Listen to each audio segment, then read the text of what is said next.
The thing about playing deep is that once you get past the 2 to 300 big blind mark, it almost becomes a different game altogether. And if you continue using the same strategies, it could potentially cost you a ton of money. So what I've prepared today are 4 tips that you want to keep in mind when playing deep. These tips are relatively simple, quite easy to implement, and most importantly, they should have an immediate impact on your win rate. And make sure you stay till the end, because the last one makes you an absolute nightmare to play against.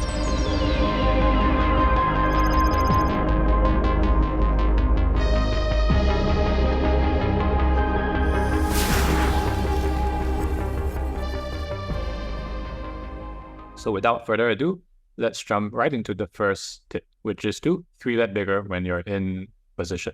Okay, so if you are 100 big blinds deep, it's pretty standard to 3-bet to around 3 times the open, right? But once you get to 2 or past 2 or 300 big blinds, you actually want to make it a little bit larger. So if you're especially deep, like 300, 500 big blinds, you can even easily make it 4 times off the open. To understand the logic behind this, we first need to think about the reason why we are not allowed to do this at 100 big blinds.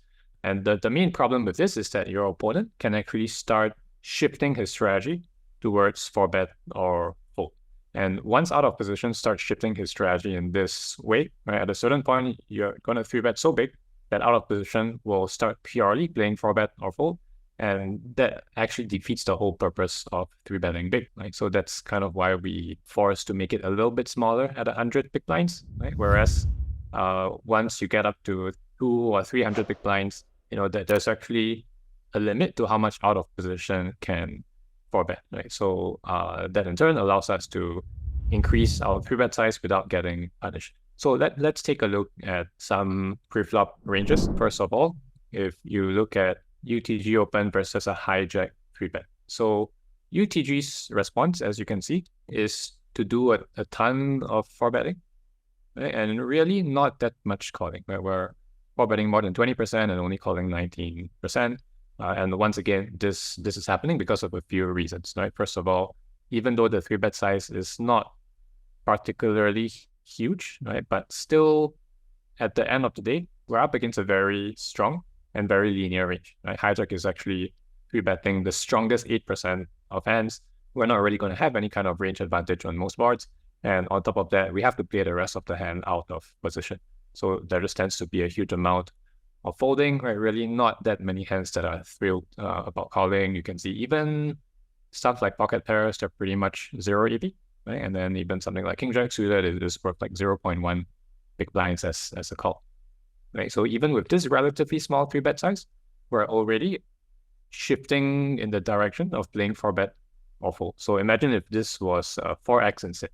Right now, a lot of these hands that were previously indifferent, they're going to start becoming minus EV calls, right? And even hands like King Jack suited, they're just going to start shifting towards 4-bets, right? Tens and jacks and queens going to start 4-betting all the time. And once again, that just defeats the whole purpose of making such a big 3-bet. On the other hand, if you take a look at 200 big blind ranges, so for the same formation, UTG versus hijack 3-bet, you can see despite the fact that hijack is making it a touch bigger, is making it 8.5 PB instead of 7.5, UTG is actually, despite that, he's doing more calling compared to at 100 big blinds, and he's actually doing a little bit less 4-betting. The reason why this is happening is that at 200 big blinds, right, there's really a limit to how much you can 4-bet. Right? At 100 big blinds, if you have a hand like jacks and tens, if we go back to the 100 PB ranges for a moment,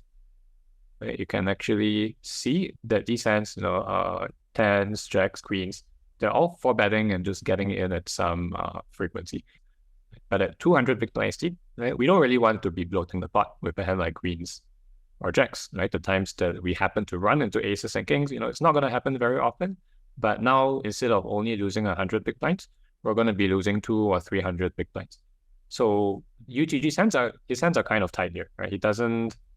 It's not ideal to be, doing a bunch of calling out of position versus a very strong range, right? But neither can he just 4-bet and get it in with hands like queens and jacks, right? So as a result, he does much more calling and a little bit less 4-betting compared to before, and in position is able to take advantage of that by using a slightly larger 3-bet size, right? So this effect gets more and more pronounced as stacks get deeper and deeper. So if you're 400, 500 big blinds deep, you can actually just make it like 4 times of the open, and there really isn't anything that your opponent is going to be able to do about it, right? Simply because there's not that many hands that he's going to be through about 4-betting. Okay, so question for you guys. Do you think the same logic is going to apply when we 3-bet out of position as well? So it's quite different from when you 3-bet in position, right? If you 3-bet in position, there really isn't anything inherently wrong with like making it big and just bloating the pot. In fact, that's a fantastic result because the times that you get called, you have all of the advantages, right? You're in position, you have a stronger range, you have an uncapped range. So you're going to have excellent pot share on the vast majority of textures, right? And therefore, you just want to bloat the pot as much as possible. Only thing that's stopping you is your opponent, playing a very aggressive, high-frequency 4-bet. On the other hand, if we are out of position, then we don't necessarily want to be bloating the pot. Right? So imagine if we face an open and we 3-bet to a huge size and we get called. Right? We're going to struggle on a lot of different textures. Right? So one example would be, let's say if we take a look at small blind 3-bet versus button, okay, and we get a texture like 8-7-4 two-tone. So on this sort of texture, at 100 big blinds, it's not the end of the world, where we can still make like a 3/4 pot size bet. Right? And if we're lucky enough to get a blank turn, right, small blind can actually just ship it in with a bunch of overpairs. Right? So we actually have the option to play this 2-street game, right, on these kinds of low connected textures, and this really improves our equity realization by quite a bit. Right? We don't really need to be playing that many turns and rivers out of position, right? Because there's a higher chance that all of the money will get it in either on the flop or the turn. Right? So that's one of the reasons why small blind uses such a large size. However, at 200 big blinds deep, we have the same board, small blind 3-bet versus button. Right? Notice that the times that we do c-bet, we're making it a lot smaller. So 3/4 pot just isn't a viable size here, because if you make this large bet, button is still going to call, he's going to float a bunch of hands, and then on the turn, on a lot of different turns, you're going to have a big problem, right? Simply because you don't have the option of just shoving the turn and ending the hand early, right? That's no longer on the table because you would be risking way too much. So what happens as a result is that small blind starts to pot control instead, right? The times that he wants to c-bet some kind of overpair, he actually makes it a little bit smaller. So it's kind of looking forward to the turn and the river and anticipating that, there's going to be a bunch of runouts that are quite difficult to play, right? And we don't necessarily want to be just betting huge and bloating the pot. So it's actually a similar concept when it comes to pre-flop, right? The reason why we don't want to make this kind of huge 3-bet and start bloating the pot immediately is really because we're looking forward to the flop or to the turn, and we're anticipating that there's a bunch of textures where that's really going to be really difficult to play, right? So you actually see in the GTO Wizard solutions, right, that at 100 big blinds, right, when it comes to pre-flop, let's say versus button open, small blind is making it 12 big blinds, right? But if you change this to 200 big blinds, right, versus the same 2.5x open, we're actually going a little bit smaller, right? So the answer is that the sizing stays about the same, right? Maybe a touch smaller because we're not really as interested in bloating the pot out of position. So this brings us to the second tip, which is to not slow play aces. So aces is a hand, of course, that is not that vulnerable. So at 100 big blinds, it's very normal to see the solver slow play versus a 4-bet, for example. Right? And usually it's going to be indifferent between both options. Right? Raising is fine, calling is fine. And that's because aces has two conflicting incentives. On one hand, it wants to raise to build the pot and to stack your opponent the times that he has kings and ace king. But on the other hand, aces is also a hand that doesn't deny much equity, right? Meaning the times that you jam, you're going to fold out hands like ace-5 suited, you're going to fold out hands like ace-jack offsuit, and none of those hands actually have that much equity against you.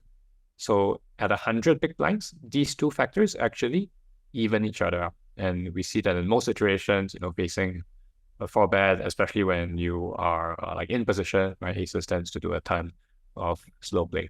Okay, so think about this. Which factor actually becomes more important when you're deep? At 200 big blinds, 300 big blinds, it actually becomes more and more important to raise and build the pot. Because the times that you stack your opponent, you're not only winning 100 big blinds, right? You're actually winning much more than that.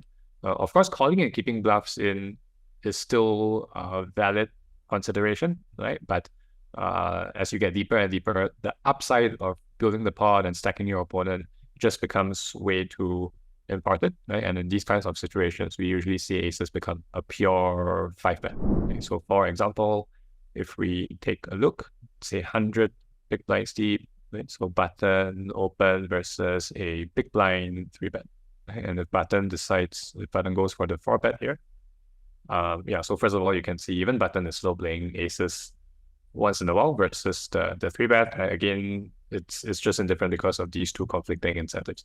Right? And then similarly, if button goes for the 4-bet, right, the times that big blind has aces, right, he's actually also indifferent between jamming and calling. So on one hand, of course, he wants to jam in order to be able to stack hands like kings and ace king. But on the other hand, it's not really necessary to be folding all of these hands out. Right? You don't actually have that many outs against aces. So if we call and keep these hands in our opponent's range, right, there might be a chance that they could hit some kind of pair. They might continue to bluff us on the flop, right? And then we can get a bit of extra value this way, right? So that's why a hand like aces is pretty much indifferent to fast playing and slow playing, right, because of these two conflicting factors.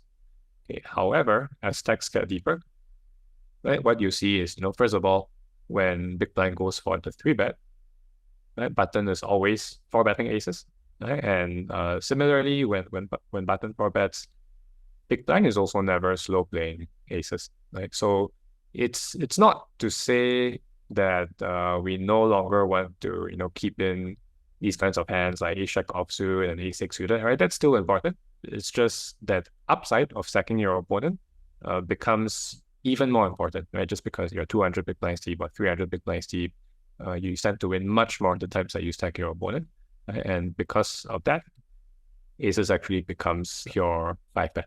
Okay, so how does the same concept apply post-flop? Let's take a look at an example of this. Right? So let's say if cutoff reds versus hijack, right? And we get this board of 6-5 deuce rainbow. So cutoff is going to be c-betting a little bit on the large side, right? His range is pretty polarized. He just has a bunch. You can see he has a bunch of overpairs and a bunch of bluffs, and all of the overpairs want to go a bit larger, right? Just because they're pretty strong hands. So versus this c-bet, notice what hijack does with his strong hands. Right? 2-pair plus is actually slow playing almost all of the time, right? And that's because of the same two factors that we talked about. Right? On one hand, it wants to fast play to get stacks in. On the other hand, it wants to slow play, right, in order to retain hands like mostly these kinds of 2 overcard hands. Right? So if you look at your opponent's folding range, it's really unnecessary for a hand like pocket 5s to be folding out, ace king, ace queen, king queen. Right? We would much rather just call and keep these hands in our opponent's range. I hope that they continue bluffing us, hope that they pick up a pair so that we can potentially stack them. Right? So at 100 big blinds, it turns out that because there isn't that much money left behind, right, the second factor of keeping your opponent's bluffs in actually becomes much more important. Right? So we don't really want to be raising a hand like 5s and 6s, right, because the maximum we win is only 100 big blinds. On the other hand, if you look at what happens as we get deeper and deeper, right? So for 200 big blinds deep, cutoff is still mostly going for the large size, right? So versus the same c-bet, take a look at what 2 pairs and sets are now doing. Right? 5-6 is actually raising all of the time, and your sets are starting to raise at some frequency. Right? And that's because the first factor, right, of building the pot and stacking your opponent becomes much more important when you're deep. Right? And again, this is going to become more and more significant as you get deeper and deeper. Right? Even at 200 big blinds, we're starting to raise some sets, much less if you go up to like 300 or 400 big blinds. becomes even more important to fast play your strong hands. Right? So again, it's not to say that when you raise a hand like a set, it's still not ideal to be folding out all of these bluffs because most of them are destroying that against you. Right? But it's just that the potential upside is too great, right? To be slow playing this kind of very strong hand. So if you look at the composition of our raising range, it's very much built around hands like sets and two pairs, right? We don't really want to be raising hands like queens and jacks that often, right? So this is in fact the complete opposite of what you see at 100 big blinds, right? So at 200 big blinds, raising range is very much built around your strong hands, your nutted hands, right? Whereas at 100 big blinds, right, if you take a look at what the raising range is built around, it's actually mostly over pairs, right? So hands like queens and jacks are now starting to raise a lot more often because these hands also have a set of competing incentives. On one hand, a hand like jacks wants to raise for protection. Right? Now we actually have a hand that benefits from equity denial. Right? The times that we fold out, something like ace king or ace queen, right? That's pretty nice. And then you're folding out a hand that has two overcards against you. Of course, we don't necessarily just want to. It's not really such a clear-cut raise at the same time, right? Because the times that you run into a hand like kings or queens, right, you actually potentially lose a much bigger. So a hand like jacks has a bunch of competing incentives.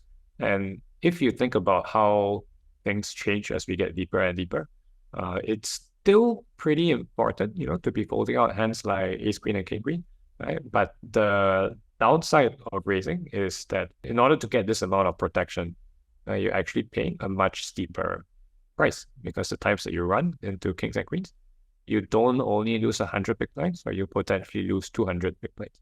So as a result, as SPR gets lower and lower, your raising range actually starts to revolve around more vulnerable hands like jacks and queens, right? Whereas the stronger hands mostly just start to slow play, right, with the intention of keeping your opponent's bluffs in. Okay, so quiz question number 1. Cutoff versus big blind, where 500 big blinds effective. So facing a c-bet on 854 two-tone, right? Big blind, should big blind raise with pocket fours because we unblock top pair? Or should we raise with eights because it has better equity when called?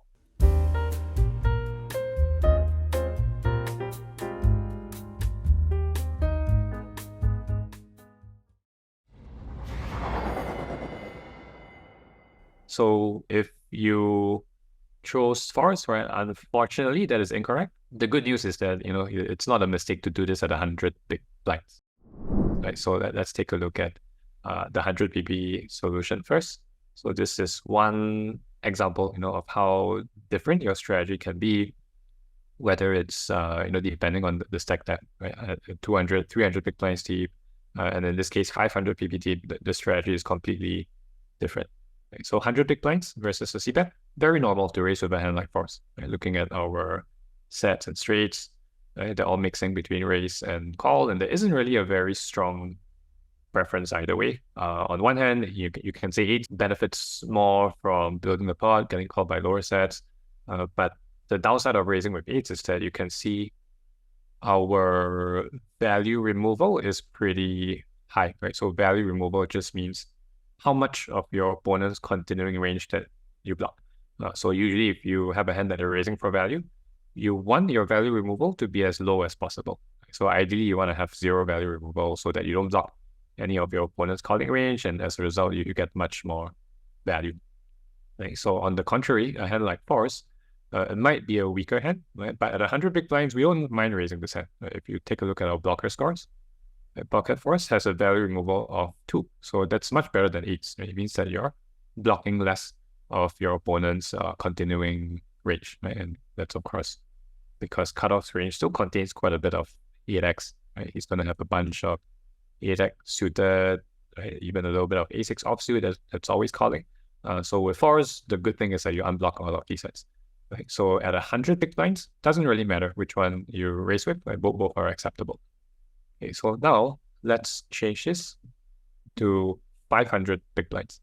Right? You'll see that pocket fours is almost a pure call. Right? At 8s is raising a little bit more often than before. Main reason for this is that when when you're 100 big blinds deep, it doesn't really matter whether you have top set or bottom set. This actually brings us to the third tip, which is that absolute hand strength matters more, right? So the definition of nuts changes with SPR. At 100 big blinds, it doesn't really matter whether you have top set or bottom set, because if you think about the kind of range that your opponent is stacking off with, it's going to be quite a wide range, right? Your opponent probably isn't going to fold, especially as you get shorter and shorter, like less than 100 big blinds. There's no way that it's going to fold some kind of overpair. Versus this kind of wide stack off range, it doesn't really matter whether you have the nuts or the second nuts. Right? Either way, you're going to have pretty good equity. Right? But imagine if you're 400, 500 big blinds deep, 1,000 big blinds deep, there's going to be a certain point whereby your opponent is realistically not going to stack off with an overpair. Right? And as you get deeper and deeper, the stack off range gets tighter and tighter. And there could even be a point where he's when all of the money goes in, he's only going to show up with sets and streets. And in that case, it makes a huge difference whether you have eights or fours, right? Because with a hand like eights, either way, you're not drawing dead versus a street, which is nice.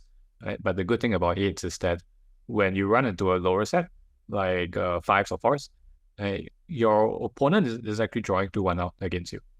Right? But if you get it in with fours, and you happen to run into eights or fives, you are drawing 2-1 out against your opponent.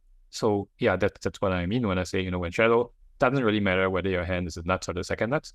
Right? But when you're deep, this extra 1% can actually make all of the difference. Right? So that illustrates the third tip, which is to pay more attention to absolute hand strength. The final tip is that your stack is the weapon and you want to be using all of it.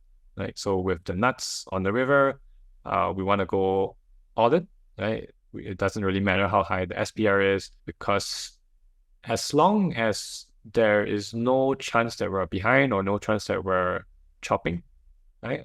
The bigger we bet, the more EV we actually generate, right? Assuming our opponent is defending the appropriate range. Yes, he's not going to call very often if we make a huge jam, but the times that we do get called, we win a huge pot, right? And that actually has the effect of compensating for our opponent's lower calling frequency. So it's a little bit like striking the lottery in a way, right? It's not going to happen very often, but the one time that you strike the lottery, you can probably just like retire, right? Because you just make such a massive amount of money. So just to use some simple numbers to illustrate the point, right? For a bet of 100 into 100, so for a pot size bet, you can actually calculate how much EV you generate if your opponent is defending at the appropriate frequency. So EV equals to bet size multiplied by calling frequency, right? So bet size is 100, calling frequency is 50%. In simple terms, our bluffs are getting 1:1 odds, right? Like we're risking 100 to win 100. So if our opponent wants to prevent our bluffs from becoming too profitable, right, he needs to call at least 50% of the time, right? So if that's not clear, it's fine, right? It's not really the topic of this webinar, but you can always check out previous webinar that I did on minimum defense frequency, and I think Tom Bose has made like a couple of excellent webinars on the topic as well, right? But the point is that if you assume that your opponent defends MDF, then with a nut hand, bigger is always better. If you make a pot size bet, EV is 100 multiplied by 0.5, right, which works out to 50. But now, let's say if you increase your bet size to 2x pot, opponent's calling frequency is going to go down, right? Because now your bluffs are risking much more. You're risking 200 to win a pot of 100. So your opponent only needs to defend 33% of the time, right? But the times that he does call, you win 200 instead of 100. So this actually works out to a higher EV. And if you do this for every single bet size, what you'll find is that you get a graph that looks something like this. Right? So if you look at the blue line, the line that says 0% traps, right? In a situation where your opponent has 0% nuts, the highest EV size is actually just as big as possible, right? There's no real like limit to how big you can go, right? If you have like 20 times the pot behind, you just want to go 20x pot all in. Right? Unless your opponent has some percentage of nuts, right? So if you look at the yellow line and the red line, the one that says 10% traps or 20% traps, right? If your hand is not the absolute nuts and there is some probability of being behind, then that sets a cap on your bet size, right? You don't really want to go too large and just isolate yourself against too many better hands, right? So again, you can see according to these calculations, right? If you make a 2x pot size bet, opponent only has to call 33% of the time. Right? And then as you get bigger and bigger, maybe your opponent, only has to call like 5% of his range. Right? And if it turns out that more than 5% of his range is a nuts, then it's not really sensible to be using such a big size, right? Because you only get called by the nuts. So you have to understand that what sets a cap on our bet size is the possibility of running into a stronger hand. If that possibility does not exist, then we just want to go as big as possible, right? And this concept is especially important when you're playing deep stack, right? It's going to make you a lot scarier to play against. If your opponents don't understand this idea and they're not like leveraging their entire stack, and you are, right, you're going to have a huge advantage over these opponents. Having chips behind you and having a deep stack is a little bit like having ammunition. There's no point having all of this ammunition if you're not using it, right? So the trick is to be able to recognize spots where we're able to make these kinds of very big overbets, right? And they mostly occur in situations where you can have the nuts, but your opponent, for some reason, is not able to have the nuts, right? Maybe it's just a run out whereby you double barrel and you backdoor some kind of straight, and your opponent obviously cannot have the straight, right? Because it's not going to check call like a backdoor straight draw on the flop, right? So these kinds of spots, you need to be using all of your ammunition and to be leveraging your entire stack. So what if opponent is overfolding? So in this case, would you guys still continue to bet the same size? Or will you start sizing down, because you think your opponent is folding too much?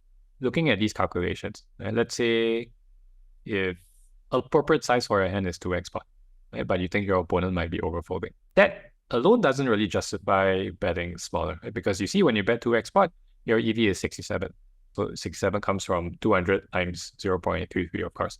But let's say if your opponent is overfolding by a small margin, this frequency is going to go down, right? Maybe he's only calling like 30%, right? And then from 67, it might go down to like 60 or something, right? But 60 still beats 50. If your opponent is not overfolding by a big enough margin, right, then bigger is still going to be better. The second point is that your range is also going to contain a bunch of bluffs. Right? So if you're betting a balanced range, you don't actually have to worry that much that your opponent is overfolding, right? Because think about the definition of overfolding.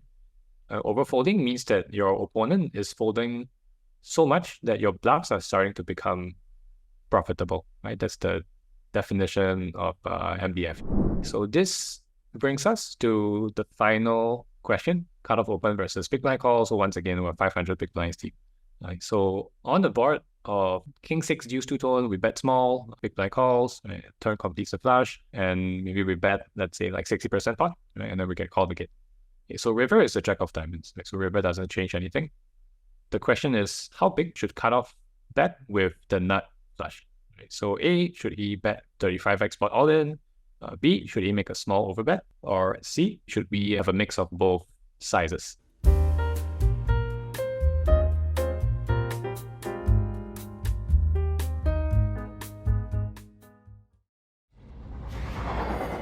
The correct answer is, in fact, to use a mix of both sizes.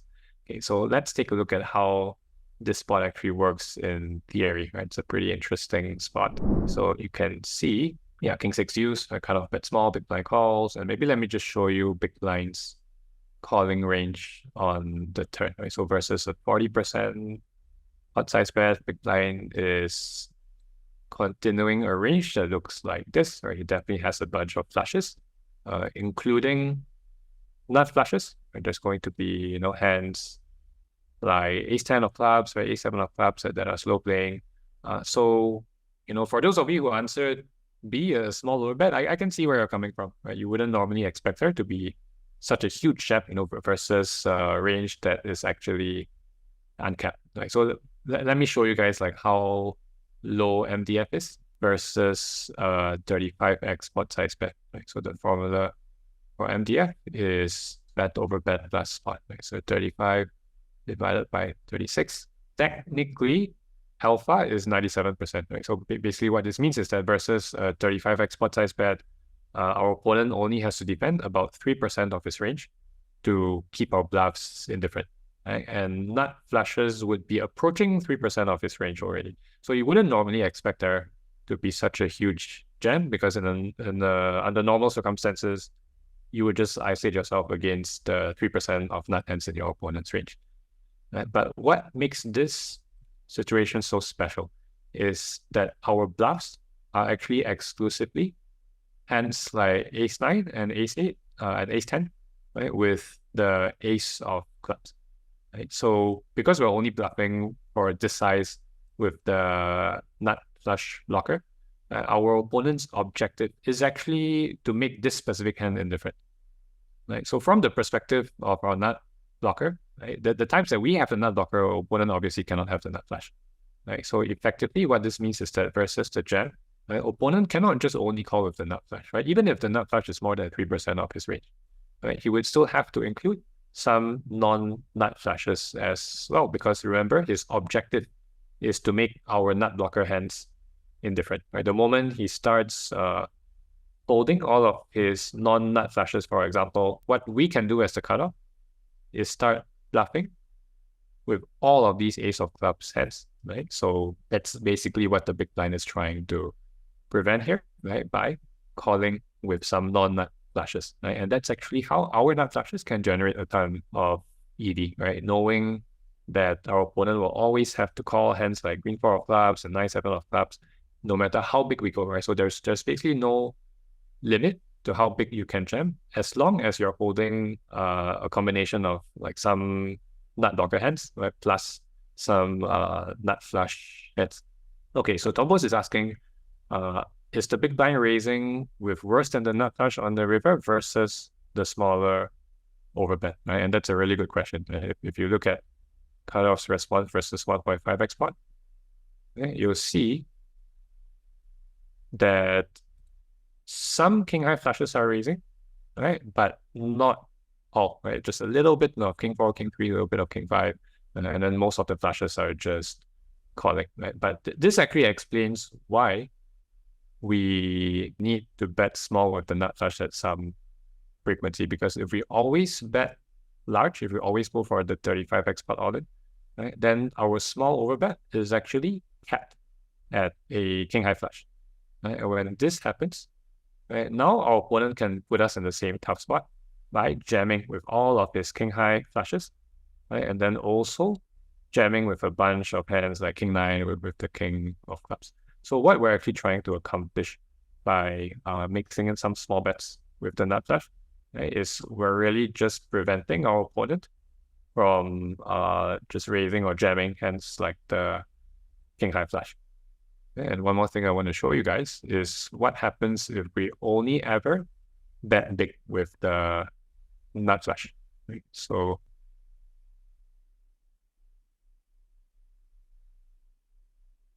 we're going to force all of the nut flushes to jam. And what we end up seeing is that now when you look at the EV, so if we look at strategy plus EV of a hand like ace-5, right? Notice how when we overbet for small size, our EV is 53 big blinds, right? We bet 35x pot is only 22 big blinds, right? And the reason why this is happening is that because all of our flushes, all of our nut flushes are going into the larger size, right? The times that we bet small, our range is much more capped. So our opponent is actually able to probably start like just jamming us, with all of these king high flushes and even some queen high flushes as well. Right? And of course, he's going to be balancing these hands with hands like king 10 and king 9 with the king of clubs. So actually, the times that we bet, we make the smaller overbet, we're facing a ton of aggression, right? And that makes us more inclined to bet small with a hand like ace-5 of clubs, for example. Right? So this also shows why, in theory, these hands need to be mixing, right? It's really to prevent the big blind from playing too aggressively versus the smaller overbet. That brings us to the end of the presentation. If you like this type of content, don't forget to check out my YouTube channel as well. Yeah, hope you guys enjoyed this, and see you guys in the next one.